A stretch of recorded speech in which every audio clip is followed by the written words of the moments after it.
이 시간에는 하나님 아버지의 마음이라는 제목으로 말씀을 함께 나누길 원합니다. 전에 사역하던 교회에서는 교사회의를 하기 전에 경건회를 했습니다. 경건회를 하며 말씀도 선생님들과 함께 나누고 이야기도 같이 나누는 시간이 있었습니다. 제가 선생님들에게 질문했어요. 선생님들은 어떤 사람이 부러우세요? 어떤 사람처럼 살고 싶으세요? 라고 질문했습니다. 그 질문에 어떤 선생님은 자녀들이 많은 사람이 부럽다라고 했고요. 또 어떤 선생님은 기도해 주시는 부모님이 있으신 분이 참 부럽다라고 말했습니다. 이처럼 사람들은 자신이 가지지 못한 그것을 보면서 나에게도 저 사람이 가지고 있는 것이 있었으면 좋겠다라고 생각합니다. 여러분은 어떤 무엇을 혹시 가지고 싶으십니까? 무엇을 소유한 사람이 부러우십니까? 어떤 것을 품고 살아가는 사람이 멋있으십니까? 그렇다면 하나님은 우리가 무엇을 소유하며 살아가길 원하실까요? 무엇을 품고 살아가길 하나님은 원하실까요?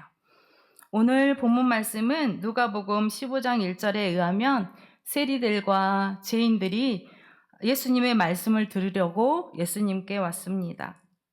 그리고 2절에 의하면 그 자리에 바리새인과 서기관들도 함께 있었습니다. 그들은 예수님이 죄인들을 환영하고 또 그들과 함께 음식까지 먹는다며 수군거렸습니다. 또 못마땅해 했습니다. 그 당시 유대 사회에서는 식사를 함께 한다는 것은 그 사람들을 수용한다, 그 사람들을 받아들인다는 의미를 가지고 있었습니다. 예수님은 세리들과 주인들과 함께 어울리고 그들을 받아들이셨습니다. 당시 유대 사회에서는 세리들과 주인들을 부정한 사람으로 여겼습니다. 그런데 예수님이 부정한 사람들과 어울리고 식사까지 하시는 것이었습니다. 종교 지도자들인 바리새인과 또 서기관들이 볼 때 예수님은 사회적인 통념을 깨고 기존 관습을 깨뜨리는 사람이었습니다. 지인들과 어울리는 예수님이 달갑지 않았습니다.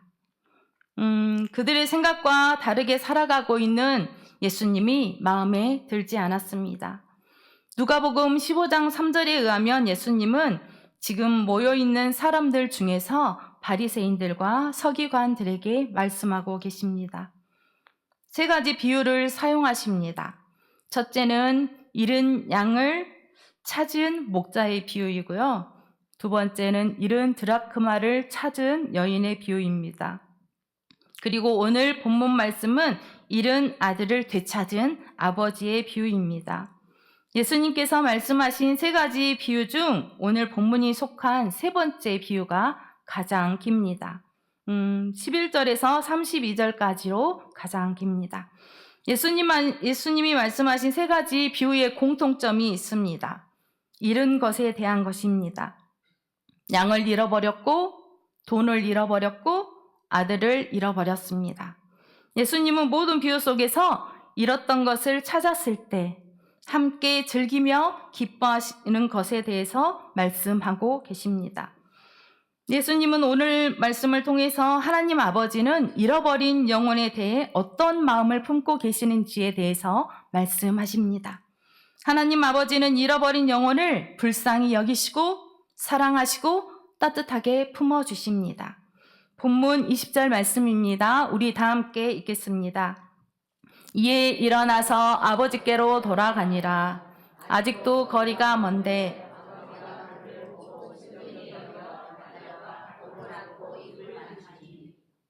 아멘. 어떤 사람에게 2명의 아들이 있었습니다. 논도 많고 밭도 많은 농장주였습니다. 부자였습니다. 나이가 들어서 직접 일을 할 수 없었지만 집안에서 권위가에 있으신 분이셨습니다. 큰아들은 집안일을 맡아서 또 농사일도 관리하면서 책임감이 있고 성실하고 부지런한 사람이었습니다. 그러던 어느 날 작은 아들이 아버지 재산 중에서 돌아가시면 저에게 주실 몫을 저에게 주십시오라고 말하는 것이었습니다. 신명기 21장 17절 말씀입니다. 우리 다 함께 읽겠습니다. 반드시 그 미움을 받은 자의 아들을 장자로 인정하여 자기 소유에게 그에게 두 몫을 줄 것이니 그는 자기의 기력이 시작이요 장자의 권리가 그에게 있음이니라. 아멘. 아버지가 돌아가시면 유산 분배에 관한 유대인의 관습에 의하면 맏아들에겐 다른 아들의 2배인 3분의 1을 주고 둘째 아들에게는 3분의 1을 주게 됩니다. 생전에 유산을 분배했을 경우 소유권은 아들에게 넘어갔지만 처분권은 아버지가 돌아가신 후에 가능하게 되었습니다. 그러니 예수님이 사셨던 시대에 아버지가 돌아가시면 저에게 주실 몫을 지금 주라는 것은 아버지를 죽은 자 취급하는 것이었습니다. 둘째 아들은 아주 배은망덕한 아들이었습니다. 아버지의 심정은 어땠을까요? 둘째 아들에게는 아버지가 안중에도 없었습니다. 아버지에게 자신이 받을 돈에만 관심이 있었습니다. 자신의 유산을 받아가지고 현금으로 바꿔서 최대한 빨리 집을 떠나고 싶었습니다. 아버지의 품을 떠나서 자기 마음대로 살고 싶었습니다. 지금 아버지의 마음은 억장이 무너집니다. 가슴이 찢어집니다. 하지만 아버지는 아들이 원하는 대로 해주었습니다. 둘째 아들은 이때가 기회다며 며칠 지나지도 않았는데 유산을 다 팔아서 현금으로 바꿔서 집에서 먼 나라로 떠났습니다. 다시는 아버지 집에 돌아오지 않겠다라고 결심이라도 했는지 멀리 떠납니다. 집을 떠나는 아들의 모습을 보며 아버지는 마음이 시리고 아팠습니다. 하지만 아들이 잘 살기를 바랬습니다. 그런데 둘째 아들은 아버지의 바람과 다르게 낭비하고 방탕하게 살았습니다. 가지고 간 재물을 다 탕진해 버렸습니다. 많던 돈이 다 없어졌습니다. 14절 말씀을 보면 엎친 데 덮친 격으로 그가 살고 있던 곳이 흉년이 들어서 둘째 아들은 아주 궁핍해졌습니다. 집도 없고 돈도 없어서 구걸해야만 살 수 있었습니다. 흉년이 든 나라에서 일자리를 구하기란 힘든 일이었습니다. 그래서 어떤 사람에게 붙어 살면서 들에서 그 집 주인의 돼지를 쳤습니다. 레위기 11장 7절 말씀입니다. 우리 다 함께 읽겠습니다. 돼지는 굽이 갈라져 쪽발이로 돼 유대인들은 돼지를 부정한 짐승으로 생각했고 혐오했습니다. 하지만 둘째 아들은 먹고 살기 위해서 목숨을 이어가기 위해서 돼지라도 쳐야 했습니다. 그는 돼지 치는 일을 하면서도 굶주렸습니다. 쥐엄 열매라도 먹고 배를 채우고 싶었지만 그에게 먹을 것을 주는 사람은 아무도 없었습니다. 쥐엄 열매는 짐승들의 먹이였습니다. 사람은 굶어 죽을 경우가 아니고서는 먹는 것이 아니었습니다. 지금 둘째 아들은 아버지를 떠남으로 인해서 돼지를 치는 일을 해야 했습니다. 유대인으로서 부정한 자가 되었습니다. 돼지의 먹이인 쥐엄 열매조차 먹지 못하는 인간 이하의 비참한 삶을 살게 됩니다. 그는 견딜 수 없는 비참함 속에서 인간 이하의 신세가 되고 말았습니다. 먹을 것을 먹지 못해서 죽게 되었습니다. 인생의 끝자락에서 그는 스스로 아버지께 돌아가야지라는 생각을 하게 됩니다. 17절 말씀입니다. 우리 다 함께 읽겠습니다. 이에 스스로 돌이켜 이르되 내 아버지에게는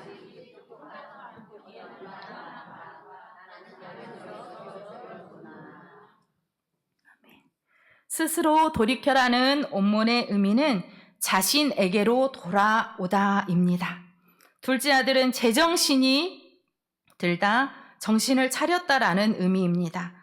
아무것도 의지할 것이 없을 때, 짐승보다도 못한 삶을 사는 그 비참한 삶을 살게 되었을 때 둘째 아들은 제정신이 들었습니다. 그는 스스로 아버지의 품꾼들은 먹을 것이 남아 도는데 나는 여기서 굶어 죽게 되었구나.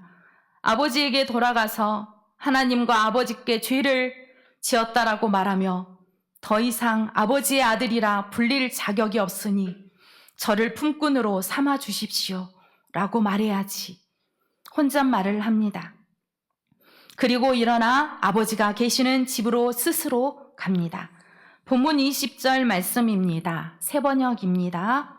다 함께 읽겠습니다. 그는 일어나서 아버지에게로 갔다. 그가 아직도 먼 거리에 있는데 그의 아버지가 그를 보고 측은히 여겨서 달려가 그의 목을 껴안고 입을 맞추었다. 먼 거리를 걸어온 둘째 아들은 터벅터벅 집을 향해 가고 있습니다. 저기에 집이 보입니다. 아버지는 어떻게 하고 있었을까요? 항상 집을 나간 둘째 아들이 생각났습니다. 살아서 돌아오겠거니 하며 항상 기다리고 있었습니다. 둘째 아들이 집으로 돌아오는 길을 쳐다보고 또 쳐다보았습니다. 그런데 지금 아버지의 눈에 그토록 그리워했던 아들이 눈에 보입니다. 아직도 먼 거리였습니다. 아들을 발견한 아버지는 뛰기 시작합니다. 1세기의 한 가정의 가장인 나이 많은 아버지는 자신의 체면은 생각하지 않았습니다. 집을 나갔던 거짓골이 되어 돌아온 아들을 발견하고 반갑고 불쌍하고 가련해서 뛰어갑니다. 아버지는 집을 나갔던 잃어버렸던 아들이 살아서 돌아온 그 자체가 기뻐서 그를 힘껏 안으며 입을 맞췄습니다. 아들의 잘못은 이미 용서했습니다. 아버지는 유산을 다 챙겨서 나가 빈털터리가 되어 돌아온 아들을 나무라지 않았습니다. 따뜻한 품으로 안아주었습니다. 거짓골로 돌아온 아들이 그저 불쌍하고 가련하고 해서 안고 옵니다. 그동안 얼마나 고생했냐. 아들이 힘겹게 살았을 것을 생각하며 마음이 아픕니다. 아들에게 아버지가 자신을 얼마나 기다렸는지 아버지의 마음이 전해집니다. 아들은 아버지의 품에서 자신을 향한 아버지의 연민이 느껴집니다. 아버지의 따뜻한 사랑이 느껴집니다. 하지만 아버지의 마음과 다른 등장인물이 있습니다. 바로 큰아들입니다. 아버지가 하인들을 시켜서 잔치상이 준비되었습니다. 함께 흥겨운 음악에 맞춰서 기쁨의 춤을 추고 있습니다. 집을 나갔다가 돌아온 아들 때문에 아버지는 큰 잔치를 베풀었습니다. 그 소식을 알지 못했던 큰아들이 밭에서 일을 하고 돌아왔는데 집에서 흥겨운 음악 소리가 들리고 있습니다. 이게 무슨 일인지 궁금해서 한 종에게 물어봅니다. 종이 집 나간 동생이 돌아와서 아버지가 살진 송아지를 잡아서 잔치를 베풀고 있다라고 말합니다. 그 말을 들은 큰아들은 동생이 돌아온 것이 기쁜 것이 아니라 화가 났습니다. 집 안으로 들어가고 싶지 않았습니다. 그때 아버지가 큰아들을 달래며 함께 집으로 들어가자라고 말합니다. 큰아들은 아버지를 향해서 말합니다. 저는 여러 해를 두고 아버지를 섬겼습니다. 아버지의 명령을 한 번도 어긴 적이 없습니다. 나에게는 친구들과 함께 즐기라고 염소 새끼 한 마리 주신 일이 있었습니까? 창녀와 어울리며 아버지 재산을 다 삼켜버린 아들이 오니 그를 위해서 살찐 송아지를 잡으셨습니까? 큰아들은 돌아온 동생보다 아버지에게 더 화가 났습니다. 큰아들의 마음엔 아버지를 향한 분노가 일어났습니다. 아버지는 큰아들에게 말합니다. 아들아, 너는 늘 나와 함께 있으니 내가 가진 모든 것이 너의 것이다. 그런데 내 동생은 죽었다가 살아났고 내가 잃었다가 되찾았으니 즐기며 기뻐하는 것이 마땅하다. 라고 말하며 큰아들도 동생이 집으로 돌아온 것에 대해서 함께 기뻐하며 잔치에 참여하기를 권합니다. 예수님은 큰아들이 집에 들어가 잔치에 참여했는지 참여하지 않았는지에 대해서는 결론을 말씀하지 않으십니다. 오늘 본문에 나온 아버지는 첫째 아들이 너그러운 마음으로 동생을 용서해 주기를 원했습니다. 받아주기를 원했습니다. 동생을 불쌍히 여기고 따뜻하게 품어주기를 원했습니다. 동생이 살아 돌아온 것에 대해서 함께 기뻐하며 잔치에 참여해 주기를 원했습니다. 사랑하는 성도 여러분, 하나님 아버지는 잃어버린 영혼들을 불쌍히 여기시며 조건 없이 사랑하십니다. 그들이 하나님 아버지의 품으로 돌아오기를 기다리고 계십니다. 잃어버린 양을 찾는 목자처럼, 잃어버린 드라크마를 찾던 여인처럼, 집 나갔던 둘째 아들을 기다렸던 아버지처럼 잃어버린 영혼이 하나님 아버지께로 돌아오기를 기다리고 계십니다. 코로나 이후로 교회를 떠난 사람들이 많습니다. 하나님은 그들이 다시 교회로 돌아오길 원하십니다. 우리 주위에 하나님의 잃어버린 영혼들이 많습니다. 우리 가족들, 우리 친척들, 우리 친구들, 우리 이웃들, 많은 사람들이 지금 예수 그리스도를 구주로 믿지 못하고 있습니다. 온 세상을 창조하신 하나님을 믿지 못하고 있습니다. 하나님의 영이신 성령님이 예수님을 주인으로 모시고 살아가는 사람들과 함께 하신다는 것을 모릅니다. 하나님의 품을 떠난 사람들, 하나님을 만나지 못한 사람들을 보며 하나님은 마음이 아프십니다. 잃어버린 영혼 때문에 하나님 아버지는 극심한 고통 속에 계십니다. 하나님은 그들이 불쌍해서, 그들이 가련해서, 그들이 측은해서, 그들이 안타까워서 잃어버린 영혼들을 향한 마음을 놓으실 수 없으십니다. 온 천하보다도 귀한, 너무나도 소중한 사람을 놓을 수 없으십니다. 오늘 본문에 등장한 큰아들 또한 잃어버린 영혼입니다.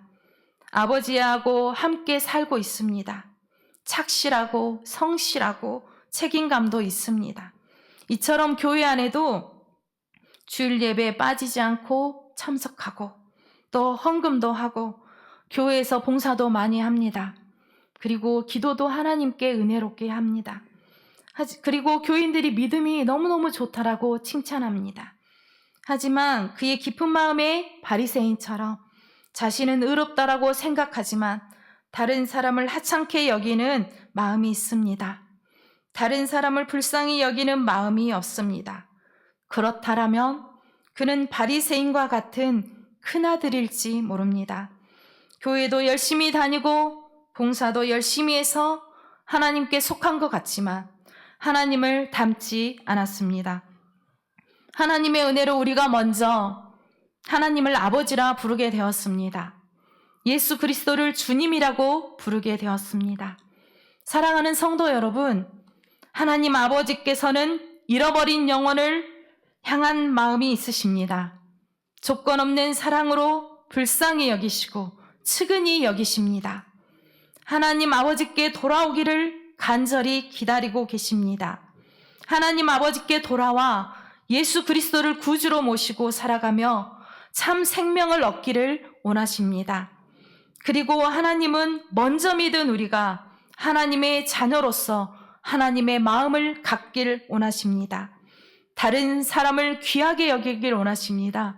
다른 사람들을 소중하게 여기길 원하십니다. 다른 영혼을 사랑하고 불쌍히 여기길 원하십니다. 하나님 아버지의 마음으로 다른 영혼들을 따뜻하게 안아주기를 원하십니다. 잃어버린 영혼들을 간절히 기도하며 그들을 전도하기를 원하십니다. 사랑하는 성도 여러분, 하나님은 잃어버린 영혼들을 불쌍해서 안타까워서 고통스러워 하십니다. 지금 나는 무엇에 관심을 두고 살아가고 있습니까? 이 시간 하나님은 우리가 무엇을 소유하기를 원하십니까? 하나님은 우리에게 잃어버린 영혼들을 향한 긍휼의 마음이 있기를 원하십니다. 잃어버린 영혼을 불쌍히 여기는 마음, 한 영혼이 하나님 품으로 돌아오기를 끝까지 기다리는 마음, 한 영혼을 귀하게 여기며 따뜻하게 품어주는 마음, 우리 모두에게 다른 사람을 사랑하고 소중하게 여기고 서로 긍휼하게 여기길 원합니다. 우리 장수교회 모두가 정말 한 영혼을 사랑하고 귀중하게 여기고 정말 긍휼하게 여기고 서로를 사랑하길 원합니다. 따뜻한 하나님의 품을 가진 우리 모두가 되기를 원합니다. 하나님의 마음을 가진 자가 되기를 원합니다. 하나님의 긍휼의 마음을 가지고 세상에 예수 그리스도의 사랑을 전하는 우리 장수교회 성도님들 다 되시길 바랍니다. 아멘. 기도하겠습니다.